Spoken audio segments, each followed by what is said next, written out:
Next crowd scene, chapter 18.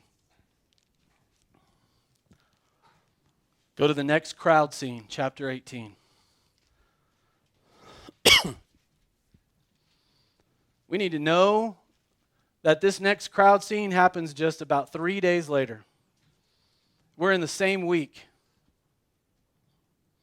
This massive party has happened. Jesus has come in riding on a donkey. Big, huge celebration, intention of making Jesus king, overthrowing Caesar. But things didn't quite work out that way. Because after that public spectacle, Jesus withdrew. Forget about momentum. Forget about energy. He pulls out with his small group, his disciples, and a few stories take place. We find ourselves at the Last Supper. Jesus is enjoying the Passover meal with his disciples.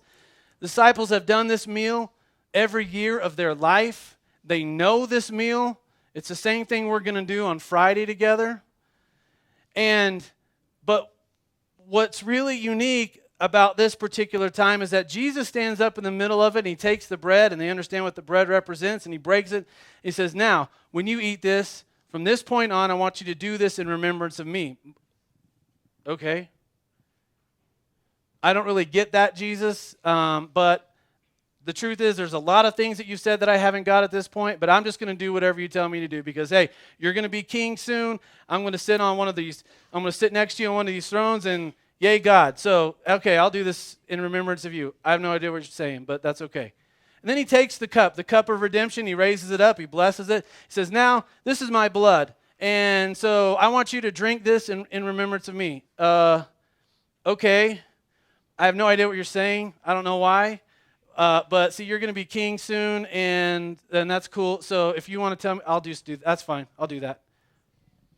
You understand that that's what's happening in the disciples' minds at the time. In fact, even in the middle of that, he says, oh, by the way, somebody's going to betray me. Huh? What? Wait a second. Judas leaves, and the dominoes start falling. Jesus pulls his disciples from that meal. They head out into the Garden of Gethsemane, and he goes into prayer mode. In fact, he calls them into prayer mode. The time is at hand. Be on your guard. You need to start praying. I'm going to go off over here, and I'm going to pray. He's praying so intensely that sweat turns into drops of blood. He comes back. He finds them asleep, wakes them up. Get into prayer, guys. We need prayer. And he goes back off to himself again. He comes back, finds them asleep. He says, then time is at hand. And right about then is when Judas and this crew of soldiers shows up. Judas kisses Jesus. Jesus is arrested and hauled off. Disciples scatter. They scatter because they believe that they're next. I mean, hey, after all, this has been a very public ministry. They've been following this guy. Everybody has seen them with him. They know they belong with him. If Jesus has been arrested, I'm next, and I'm out of here. There are some that followed, but way, way behind, lagging way behind, hiding in the crowd, and they watch the dominoes start falling. Jesus is arrested, carried off. He stands before Annas. He stands before Caiaphas.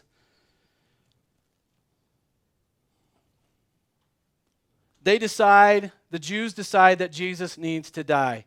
He's called himself the Son of God. He said that he could, if they tore the temple down, he could rebuild it in 3 days. They use the word blasphemy. He deserves death, and they send him to Pilate. And here we are. John chapter 18, verse 28. Then the Jews led Jesus from Caiaphas to the palace of the Roman governor. By now it was early morning, and to avoid ceremonial uncleanness, the Jews did not enter the palace because they wanted to be able to eat the Passover. Can we just pause here for a moment? Because this is laughable. These guys want to be ceremonially clean. They want to be able to do the Passover, yet the hatred that they're harboring in their hearts is so intense, they're going to kill the Son of God. That's funny. That's how twisted these men are at this point. So they wanted to stay clean so they could do the Passover. So Pilate comes out to them and asked, "What charges are you bringing against this man?" They said, "Hey, if he were not a criminal, we would not have handed him over to you. Take him yourselves and judge him by your own law." "But we have no right to execute anyone," the Jews objected. This happened so that the words Jesus had spoken, indicating the kind of death he was going to die, would be fulfilled. What's being said here? If the Jews had killed Jesus, how would Jesus have died? He would have been stoned. And stoning has no relevance to the prophecies that were put in place for the death of the Messiah. It had to be crucifixion. The Jews are saying this, they don't even realize they're helping prophecies to be fulfilled. We have no right to execute anyone. Verse 33, Pilate then went back inside the palace, summoned Jesus to himself, and asked him, "Are you the king of the Jews?" "Is that your own idea?" Jesus asked, "or did others talk to you about me?" "Am I a Jew?" Pilate replied. "It was your people and your chief priests, your church leaders, who handed you over to me. What is it you have done?" Jesus said, "My kingdom is not of this world.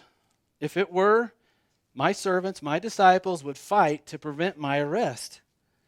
But now, my kingdom is from another place." "You are a king, then," said Pilate.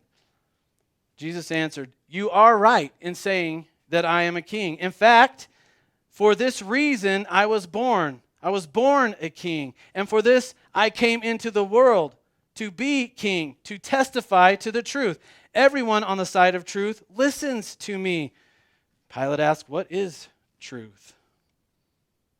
But with this, he went out again to the Jews and said, "I find no basis for a charge against him. But it is your custom for me to release to you one prisoner at the time of Passover. So, do you want me to release the king of the Jews?" "No, not him. Give us Barabbas." For Barabbas had taken part in a rebellion. So Barabbas was released. Then Pilate took Jesus and had him flogged. The soldiers twisted together a crown of thorns and put it on his head. They clothed him in a purple robe and went up to him again and again, saying, "Hail, King of the Jews!" And they struck him in the face. Once more, Pilate came out. Now he's coming back out to the crowd, to the Jews, and he says this, "Look, I'm bringing him out to you to let you know that I still find no basis for a charge against him. He is innocent." When Jesus came out wearing the crown of thorns and the purple robe, Pilate said to them, "Here is the man." As soon as the chief priests, as soon as the church leaders of the day and their officials saw him, they began to shout, "Crucify him, crucify him." But Pilate answered, "You take him and crucify him. You do this. As for me, I find no basis for a charge against him." They insisted, "We have a law, and according to that law, he must die because he claimed to be the Son of God." When Pilate heard this, he was even more afraid. And he went back inside the palace, pulls Jesus aside again. "Where do you come from?" And Jesus gave him no answer. Do you understand at this moment, silence is critical? I think that if Jesus at this point lets Pilate know where he really came from, Pilate's getting him out of there. He's not going to have anything to do with killing God or someone claiming to be the Son of God. He's already there is something in his spirit that is disturbed about this whole thing. And he's trying to wash his hands of it over and over and over again. Jesus goes silent.